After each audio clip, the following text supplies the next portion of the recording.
Cold Hell is a horror thriller film.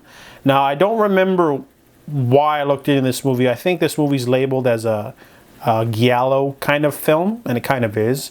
Not a slasher, but a giallo. Giallo is like a crime thriller film. So this is like a German crime thriller horror film. It is about Özge. She is a Turkish woman, and she drives a taxi cab.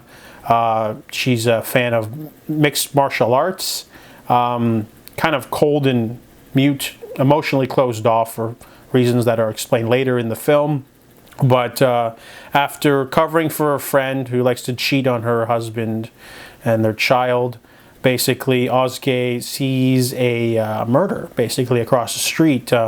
She sees a woman tied up with duct tape being like burnt by a man in a suit, and she tells the police, and they kind of shrug at her and go, well, we can't really do anything because he didn't threaten you, and we don't know who he is. So they kind of just throw her to the wolves, basically. And this killer knows who she is because, he saw her.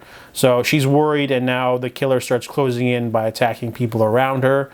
And she basically has to keep the baby safe. And it's a pretty interesting movie, to be honest. First off, the movie's kind of slow in the first half because it's really focused on character development. Özge has a really bad relationship with her family, and we find out later why.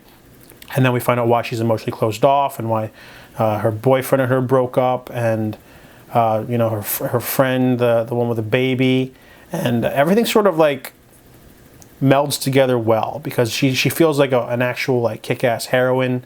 She's not just there to be like, oh, I'm tough and I fight. She's got like a tormented past, and she's an equal foil for this villain who just runs around stabbing women. So it's a great to see her fight back against a killer. And there's some great action sequences, some set pieces in this movie. Super violent film, but also really thrilling. There's a weird sort of I guess to say romance that happens near the end of the movie that's kind of like off kilter, but it fits with the giallo sort of sleaze factor, so I don't mind that too much. But overall, Cold Hell was thrilling as hell.